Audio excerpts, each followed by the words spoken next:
Hi there, my name's Alistair. Welcome along to my podcast. In today's episode, you're going to hear about what happens when God tells you to move and tells you to be somewhere at a certain time. It was about 6 years ago, and I'd been attending my local church as I'd been there for just over 20 years. One evening on a Thursday night, I was in the cafe making myself a cup of tea. And in the foyer was a small group of people, around about 5 or 6 people, having a prayer meeting. As I stood there having my drink, I got this urge to go and join them. The Holy Spirit speaks to me and tells me to go and join them by sitting in the blue chair in the foyer. So I go and does this. Sits down, quiet, just having a cup of tea. I get this urge to stand up, put my hands in the air, and join with them in prayer. As I did this, one of my friends turned round and said, "We are to be beacons of light." And as soon as he said that, I knew exactly where it is that we needed to go.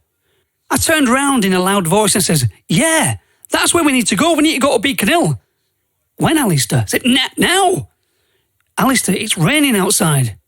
I said, and everybody's kind of like looking at me because something is going on, but I can't quite digest what the Holy Spirit is telling me. So about 20 minutes later, I'm kind of like sat down on this chair as we're all about to leave.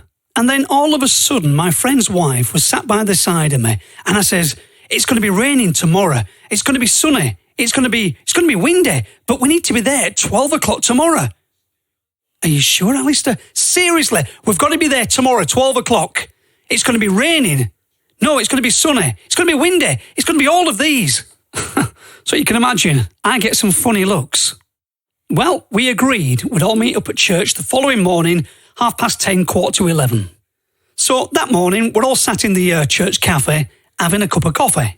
At this point, it's absolutely chucking it down. It's raining. It's coming down with such force. 15 minutes of absolute downpours, and then all of a sudden it stops. Sun comes out, and the sun is so strong, it dries up all the wetness on the ground. Yeah, that's British weather. So as the morning progressed, it got to round about 11:30. So we all decided where we're going to go, and 11:45 came around. So as we're walking outside the church cafe, my friend turned round to me and says, "Alistair, can we use your car?"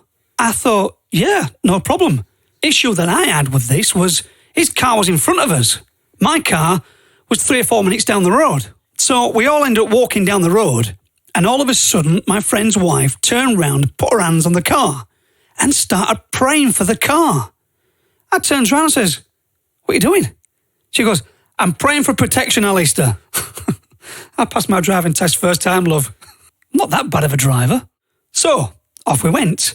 As we got down to the bottom of Halifax, there's the Minster Church there. And they have a big steeple with a huge clock on it. It said 5 to 12. I said, "Oh, look, Lord, it's 5 to 12. You told us to be there for 12 o'clock. It's just up that road there." And my friends turned around and started giggling. So we arrived, 2 minutes to 12 o'clock. I said, "Where do we park?" "Here, right on the junction." So at this point, it's absolutely chucking it down. It's windy as anything. It's looking like there's a full storm ahead of us. And about 60 seconds later, it stopped. And my friend turned round to me and goes, "Was that your car that just moved?" I says, yeah, I think wind might have blown it. It's a bit windy outside, isn't it?" So at this point, it's bang on 12 o'clock. I just looked at the clock in the car. And all of a sudden, the atmosphere changes inside the vehicle. My friend and his wife start speaking in tongues. The atmosphere is so tense in the car, I grabs hold of the steering wheel with such pressure. As we are all praying, I opens up my eyes to see a white van in front of us. It had just come up the same road we came up.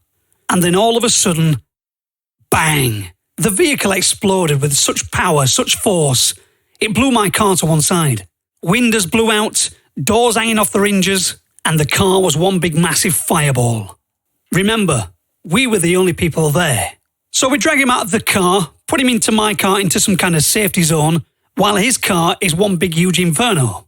So as we call up the emergency services to attend the situation, we're trying to understand what on earth is going on. It comes to an assumption of what it might be all about, what God is telling us or what we're actually thinking. But it's not until 3 years later, the very same thing happens again, but this time outside my door. Part 2, coming soon.